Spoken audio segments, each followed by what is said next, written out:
end zone, underthrown, touchdown, Trey Tucker. To the end zone it goes. Caught! Touchdown, Armon Benz.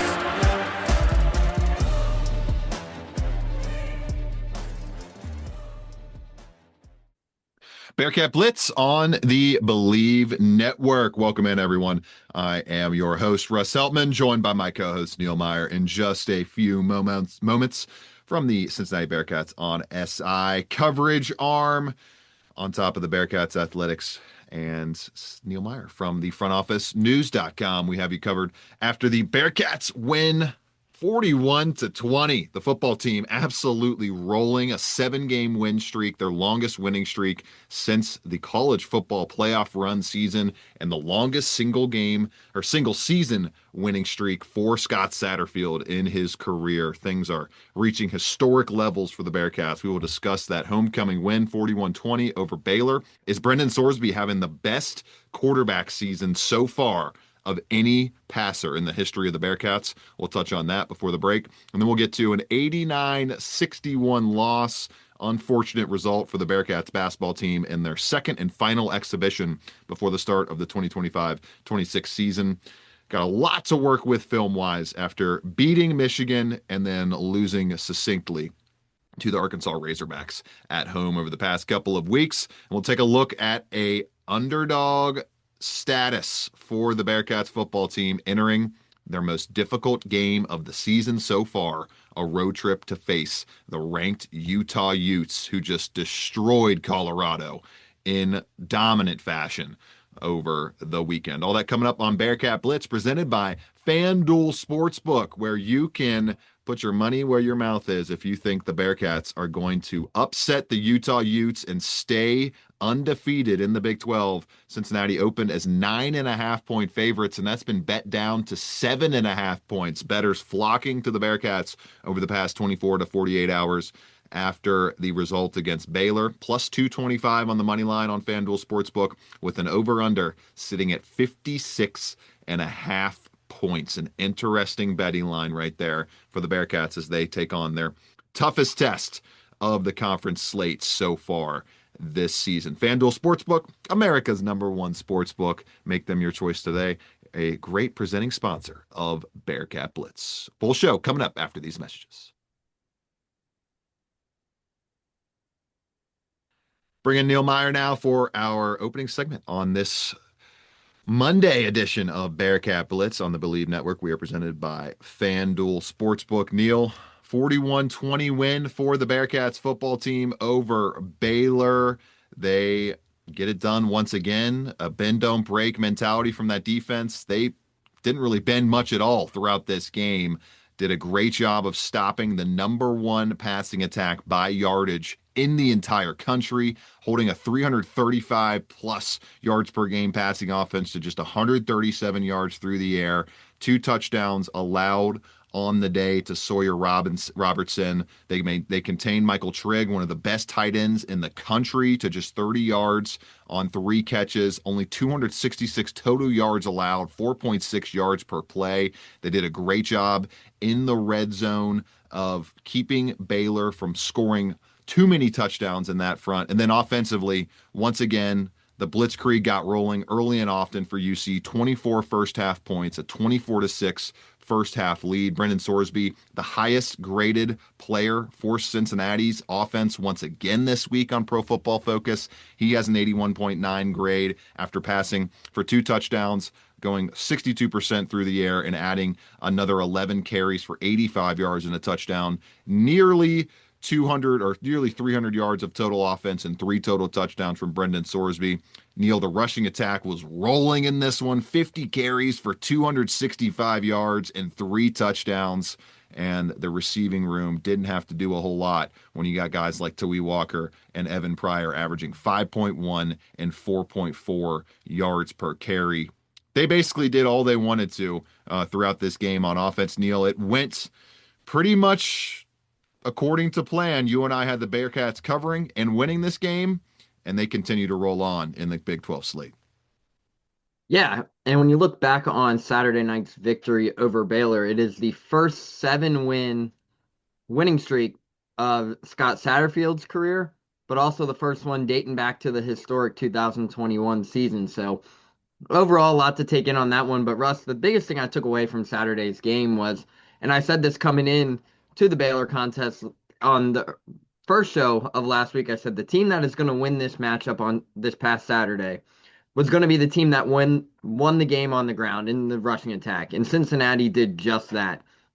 Brendan Sorsby didn't really necessarily have to go out there and have the most sexiest performance in the passing game when you're running for 265 yards, which is a season high. I mean, the rushing attack was getting anything they wanted, and that's a testament to their offensive line. I thought their offensive line did a great job moving people around. And Russ, I believe it was you who mentioned it when we watched the film back on the touchdown run from Sorsby, but you got to give credit where is due, and that was a hell of a block from Joe Cotton on the play that sprung up a touchdown when needed Yep. for Cincinnati for Sorsby's big 23-yard run. So overall, a lot to take in on this aspect. You mentioned the defense don't bend, don't break mentality. Russ, there was times that in this game where this defense could have broken, right? They could have broken multiple times. I mean, hell, we saw a prime example of defense don't bend, don't break yesterday with Cincinnati where they actually broke. But on the night before, the Bearcats, Tyson Vite, man, he gets you fired up every time because you're like, the 3-3-5, you're going to keep everything in front of you. You know those chunk plays are going to happen, but man, Cincinnati's defense is good in the red zone, man. It's getting really fun to watch. So a lot to take away there. But Russ, the biggest thing I noticed on the defensive end was let's talk about the emergence of Trey Golick-Allard. I mean, you look back at his recruitment to Cincinnati, started at a smaller school, D2, makes his way up to Division One. Now, potentially one of the best defensive players for Cincinnati this season. He's got a unique story. He's got a unique journey. He's overcame a lot, especially this offseason. He opened up on that on the Four Claps podcast, but he has simply became a playmaker for Cincinnati. A team high 11 tackles on Saturday night. Career high Man, as well for Trey. yeah, career high as well. So overall, a lot of good things to come from Trey Golick-Allard. So I'm excited to see where that might go in the defensive end. But hey, it could have went sideways on Saturday night. But like this season, Cincinnati has stayed resilient and stayed gritty with that mentality. And hey, look what happens. They come away with the victory in a game where it wasn't pretty to start the second half per se, right? Baylor comes out, gets a touchdown before the half. They get a touchdown right on the first possession. That most teams right there, Russ, in a 24-12 game, essentially, that's when they kind of face the gear like, okay, we might be screwed here, essentially. But Cincinnati, other hand, said this won't be a problem. We'll come down and put some points on the board. That was fun to watch, man. Saturday night was fun. It was fun. That was the closest thing we've had to a nip at night in a while. And man, Russ, when that sun went down, it just felt different. It felt different, and I was excited to see the views. I'm sitting here smiling, thinking about, oh, we might get a nip at night in a few weeks, but can't go too far yet. But Hopefully BYU. Hopefully, fingers crossed, BYU is there and that night. and another thing that impresses me too, Russ, I know we're going to talk about it. The confidence and this poise this team has, Yeah. right? Despite winning 7 games in a row, overcoming just about all the odds. I mean, for the betting makers who have been listening to this show for the last, 4 months or so, roughly, Russ, when we've broken down this season schedule, the over-under came out on 6.5. I believe both you and I both said for those to hit the over. So hopefully there's some people listening that had a nice little payday. Yeah, on already Saturday. cashing those tickets before Halloween. How about that? Hopefully there's some people here who listened to us, played our bet on FanDuel with the Bearcats over 6.5. Got a nice little payday on Saturday. But it's so fun to hear guys like Brendan Sorsby, Scott Satterfield talk about.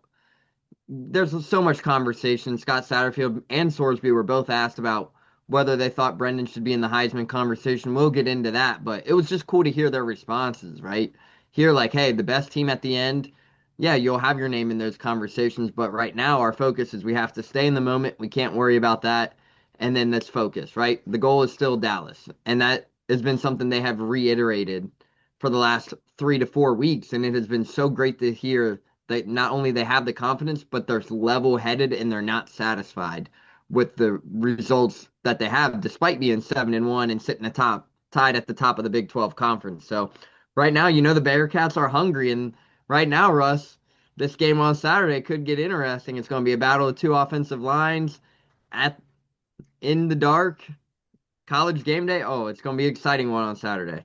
No doubt, no doubt. Big week ahead for Cincinnati sports. You got FC Cincinnati in the playoffs. You got the Bengals season on full life support, fighting to keep it alive on Sunday, and you got the Bearcats taking on the Utah Utes at Utah. Yeah, good note by Neil there. College game day gonna be in town in Salt Lake City for that one. So a lot of spotlight on the Bearcats, who just had a stellar defensive performance. Fewest passing yards in a game allowed to Baylor's fewest passing yards in a game amassed, I should say, since throwing for just 115 last year against Utah. So interesting little parallel right there. They had the number one ranked passing attack in the country entering this game at 344 yards per game, and they shut it down. Got to highlight Logan Wilson as well. He had his second best game as a Bearcat in this one, recovered a fumble, played elite coverage throughout the game, had, I think, just 3 catches allowed in his coverage area for 11 And yards. both, it's worth noting too, Russ. You mentioned Logan Wilson. Logan Wilson and Matthew McDoom were both rated within the top cornerbacks of the Big 12 this week as well. So Yeah, that's no, another it's thing kind to of odd. know. Like I saw that for Pro Football Network. They had Yeah, Matthew McDoom as one of the highest rated players, and on Pro Football Focus, he was the 20th rated player on defense. So who knows what the rating systems are metrics like. are. Right. I mean, he got a 58.2 on PFF, and I think he was in the 70s on Pro Football Network. So it's all kind of just it's like stats. Stats are like a mirage. You can make them kind of look however you want to, but overall, a good game for Logan Wilson. I thought Matthew McDoom played solid as well. And overall, Cincinnati turning the football over now. And Neil, if they can turn the football over like this down the stretch with how well this offense is playing, college They football got two. playoff run is They on the got two table. big, It is on the two table. big, two big turnovers again this weekend, and it's funny you mentioned it, Russ, because we were waiting for the dam to flood open, right? We've heard Coach Satterfield. We heard them say after the Oklahoma State game, okay, we got the first one. Let's see if we can get some more turnovers. It wasn't the interceptions you needed, but forced fumbles have been Cincinnati's bread and butter this year in turnovers. I mean, Antoine Peak, Logan Wilson, you mentioned. I mean, that was a hell of a play in one-on-one coverage out there to not only strip that ball away, but to bounce on the ball and then get that ball where the Bearcats go down and score is huge. So two big turnovers, and then they have the big special teams hit, which Russ, I think that was the game was kind of already over there at that point, but for Taden Barnes to come in there and lay some wood and get you another turnover right there in the final seconds of that to put up 14 points in under a minute was pretty impressive. Yeah, and the special teams with how well they've been playing, how consistent they've been. They were due Luke for a Pascal moment needs like to that. get his flowers right now because, man, the job he's doing right now, Russ, it's exciting because Cincinnati special teams costed them 4 games at least last year. No doubt. I mean, Special teams right now has won them arguably 2 or 3 of these. yeah, in this season, Cincinnati 38th graded special teams in the country, just a far cry, way better in terms of their Pro Football Focus grade on special teams this year compared to last year. And if you kind of wrap it all with all the special team stats together, I would say they've been a top 25 unit overall this season. But kind of wrapping up our look at this game, Neil, and moving on, and we'll get to basketball in just a moment after these quick messages coming up. But Brendan Sorsby, I mean, so far this season, unbelievable job. He has once again dominating on the ground and through the air. This season, Sorsby has been just dynamic, absolutely electric, and one of the best players in the entire country, and maybe having the best passing season in the history of the Bearcats. I talked about it in our Bearcats group chat a couple days ago, right after the game on Sunday morning. He's grading out higher right now, slightly on PFF than Desmond Ritter did in their playoff run season. He has a higher adjusted yards per attempt than Desmond Ritter did in that playoff run season. He has a higher passer rating than Desmond Ritter did in that playoff run season as well, both by pretty significant margins. You look at his stats overall this season: 1,843 yards, 20 touchdowns, 1 interception, 84.8 ESPN QBR. He's the second highest graded passer in the entire country on Pro Football Focus, just behind Julian Sayin. When you look at his overall touchdowns this season, he's got 20 through the air, another 7 on the ground, 27 total touchdowns. I believe that is number one in the entire nation. Neil, I think it's pretty safe to say that if he continues playing like this and matches these numbers and spits these out on a week to week basis moving forward for the rest of the season, that this will go down as the greatest passing season, the greatest quarterbacking season in the history of Bearcats football. Number one in the Big 12 in QBR, as I mentioned. Number two in the nation with PFF grade, 91.7 overall. And he just completed his seventh consecutive game with 2 touchdowns and no interceptions, trailing only Tua Tagovailoa among quarterbacks to do that many times in a row since 2018. Tua did it 8 times in a row this season. 6.2 yards per carry on the ground, over 8 yards per pass attempt through the air. I mean, any way you slice it, Neil, 9 yards per attempt through the air. This is dominance from Brendan Sorsby. And like you mentioned in the post-game press conference, they aren't really, it's still the same kind of mentality from this team. The culture is ingrained. The mentality is ingrained for this team. It's 1-0, get to 1-0 every week and let the chips fall where they may in terms of an invite to New York down the line. Yeah, absolutely. And it's funny you mentioned that too, Russ, because while we're waiting for post-game press conferences, we asked a source within the program, we said, what you think of that play? And he said, number 2 going to be playing on Sundays, was the quote that he said off the record. No doubt about it. At this rate, Neil, the UC is going to be looking for a new quarterback in the transfer portal or given the keys to Shamaj Jones, because Brendan Sorsby is, according to ESPN's Matt Miller, firmly a top 120 prospect right now and pacing towards that Tyler Shuck Louisville ascendance that we saw out of him last year that vaulted him to second round status and now starting for the New Orleans Saints. So I would be shocked if Brendan Sorsby at this rate does not come out and go to the NFL after this season. Yeah, if all things trend well, I mean, Russ, you look at how he's playing right now, 27 touchdowns to just 1 interception, obviously 19 of those coming through the air, the rest on the ground. So, I mean, he's doing some stuff that we've seen in the past with Desmond Ridder, but Russ, these numbers are a lot better, like you mentioned. I mean, and it's against like a slightly better level of competition compared to any other quarterback season in the past, whatever, 100 years for the Bearcats, because they've never been in a power conference with this level of a passer. Yeah, and it's good noteworthy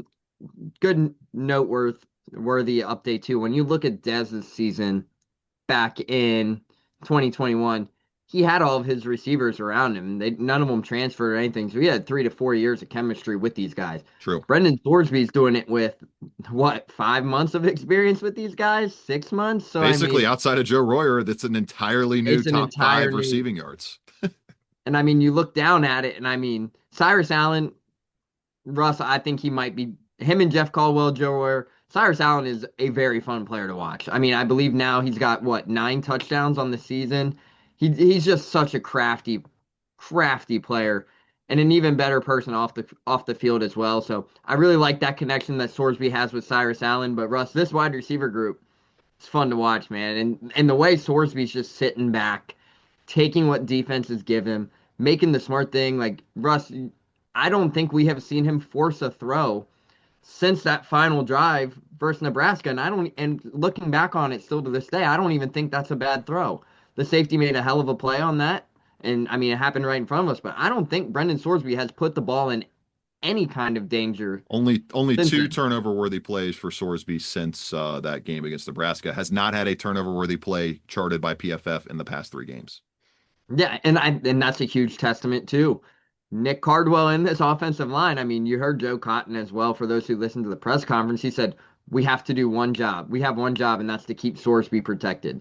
And they're doing that, and look at what happened. When Sorsby's able to be protected, stand in the pocket, go through his reads, or dial it up in the run game, whatever it might be, Brendan Sorsby's going to be playing on Sundays. It's going to be a matter of time. And you look at year 1 to year 2, people were questioning, okay, what might this leap might be? But, man, Pete Thomas and this staff got Sorsby in a position to where he might be hearing his name called in this upcoming NFL draft. So it's going to be exciting, Russ. Now, I mentioned it to you off the record. I said, okay, we asked Desmond Ridder these Heisman questions a few years back during the playoff run, and then we kind of saw the play tinker off a little bit.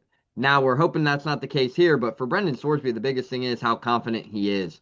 And heading into a big matchup on Utah, he made sure to preach 1-0 each week, We got to stay in the moment, can't get ahead of ourselves. And that's the response you have. He's been a great leader for this team, a great ambassador for this program, been a fun guy to cover. But Russ, if things keep trending and Sorsby puts this team in position to be into a Big 12 championship, we might not get a year 3 of him at Cincinnati just because of how many NFL teams will have interest. Yeah. What an exciting season. What an exciting It's 2 been months. exciting. It's been What an exciting. exciting. This has been the most fun I've had covering a team maybe in my career. This has just been And really, really cool to see it all play out like this. And for how many good personalities we got to that's what I was about to know mention. The throughout the personalities past too. 5 months, Neil, just it seems like everybody's really like a good heart and soul on this team. And when good stuff happens to those kind of people, it makes it even better. And I think the biggest thing too, Russ, is were you able to watch that like 35-second clip of Gavin mic'd up? Yeah, yeah. And I think the Early in biggest the thing game. was Gavin going into the game. Well, hey, that's just a whole funny story. We were standing by him on the sideline when they were micing him up, and he looked at the ESPN guy and he goes, "Why am I getting mic'd up? Like I'm just a center. Why am I getting mic'd up?" He goes, "Shouldn't you be micing up like Sorsby or somebody else?" But overall, Gavin made it fun. But I think the biggest thing I took away from that was the moment he said, "Let's go do this for Jeremiah," and I mean, me and Gavin have talked about that multiple times this offseason about playing for Jeremiah this season, keeping this team locked in for the bigger purpose after dealing with the passing of Jeremiah Kelly. But you see the people go up and touch the JK58 sign with kisses and all that on the sideline before the game to show their respect to Jeremiah. But to hear them continue to bring that up, hey, we're doing this for Jeremiah. We have a bigger purpose. Teams shouldn't be surprised that Cincinnati is 7-1. You and I talked about it. We said this team's going to come in with the chip on their shoulder. What after week 1, I think we said, hey, this team's going to shock some people. And then look where we are, 7-1. Russ, it might be looking like a trip to Dallas here in the next month and a half or so for the Big 12 championship if things go right. And they're playing with the purpose right now. And it's been a fun time. It's been fun. Still plenty of work to do. Got to beat BYU and you got to beat Utah to really start to finalize and cement your status as one of the top 2 teams in the Big 12. Plenty of opportunity to do it. The Bearcats control their path to Arlington still after a win over Baylor. Take a quick break and get to some basketball news regarding the scrimmage loss and a huge loss injury-wise for the women's basketball team before closing out the show right here on Bearcat Blitz presented by FanDuel Sportsbook, where we are checking in on the Cincinnati Bearcats odds to win the Big 12. They have gone down once again. Really just 3 main contenders in the eyes of FanDuel Sportsbook. Minus 135 for Texas Tech, plus 490 for BYU to win the Big 12, and plus 500 for Cincinnati to take home the Big 12 championship trophy. 15-1, the next closest odds, sitting with Utah as the 4th leading odds team on the FanDuel Sportsbook Big 12 Conference Championship game odds board. Head over to the FanDuel Sportsbook today to make your wagers on all things Cincinnati Bearcats football. Let's get to a quick break here on Bearcat Blitz, presented by FanDuel Sportsbook. Neil, quick touch on the basketball scrimmage. A rough showing for the Cincinnati Bearcats basketball team, a far cry from the offensive dynamism they showed against Michigan. This was a whooping from start to finish by the Arkansas Razorbacks. They led 48-28 in the half, eventually won 89-61. Tough day for Day Thomas. Had no assists, went 0 for 7 from the field. Tough day for Shanabayev as well. He hauled in 5 rebounds, but 2 of 11 from the field. Team only had 1 double-digit scorer in Halvine Zealot with 10 points, and everybody else was essentially at or way below 50% from the field in this one. Kirk Kriisa just 2 of 9 from the floor. Mustafa Tiam 2 of 6 from the floor. Keyshawn Tillery 2 of 6 from the floor. And Jalen Celestine 3 of 8 from the floor in his return to the Cincinnati Bearcats lineup after being away with an injury for a couple of weeks. They shot just 25% from deep, Neil, 62% at the line, 28% overall. Chalk it up to a little bit of a tough shooting night, I would say, and you just kind of scrap it, take the film for what it's worth and move on as you get ready for plenty of tune-up games over the first few weeks of the season for Cincinnati Bearcats basketball. They are not going to face a tough squad in the non-conference slate until really, I mean, you could argue Dayton's tough. I'm not going to say they're really tough until we see how they bounce back from a terrible 2024-25 season. So right now, Neil, it's basically a little less than a month until you face number 11 Louisville in a neutral site on November 21st. So interesting kind of result in Arkansas, but two ends of the spectrum in these exhibitions that Cincinnati can learn from. Yeah, and that's the big thing too. Like, I mean, when we spoke to Wes Miller heading into the Michigan game and at the Big 12 media days, he kind of said like, "Hey, you can't put too much on these exhibition games, especially following their win over Michigan, right?" So you look down, they had the great showing versus Michigan, but then on top of it, they have a poor performance versus Arkansas on Friday night. So I mean, that's what these exhibitions are for. Like, yes, it would have been nice to win both of those games or been a little bit more close and competitive, as some may say, but it was just there's a lot to take away, right? When you play two top 15 teams in scrimmages, and that's what college basketball is all about. Like, there's a lot to take away. Wes Miller's still finding rotations, he's still doing all that stuff, but it's good to see what they can do and handle situations. You saw how they were down, how they fight back. You saw when they were up. You know what I mean? There's a lot to take away from these scrimmages. So I know fans were probably upset with how the performance was based on the social media posts and whatnot, but there's not much you can really take away from these exhibition games, right? They're exhibition games for a reason. So it was a great test, but I think Cincinnati now has a great opportunity to see what they need to work on. The rotation wise, you mentioned Jalen Celestine. It was his first game back from the injury. He's been kind of out for some of the time here in the offseason, so he's just now getting worked back into things. So to kind of see him go out there was cool to see and what his role might be, but there's still a lot of things to take away from this game, so people shouldn't overlook the performance on Friday night. The score wasn't pretty, but there's still a lot to take away from it, and I wouldn't overlook how this season will go just based on an exhibition scrimmage for sure. Right. You beat the sixth best team in the country 100-98, and then a week later you lose Lose to to the the 14th. 14th best team in the country by double digits. I mean, it's just like it's all just for the film to be able to get these guys acclimated to their new environments. I think it's great for that, and just great to get them exposed to some. I'm glad they didn't do either of these games at home. Get them Yeah. exposed to these road environments. You got a ton of home games in the non-conference slate. You only play one true road game between now and the start of conference play at the beginning or at the end of December. So great job, I think, to schedule these two and get some good experience there. Before we close out the show, Neil, an unfortunate injury for the projected freshman of the year in the Big 12 women's basketball front.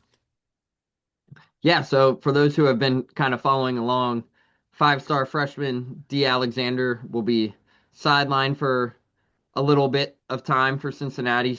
It's out indefinitely with an ankle injury.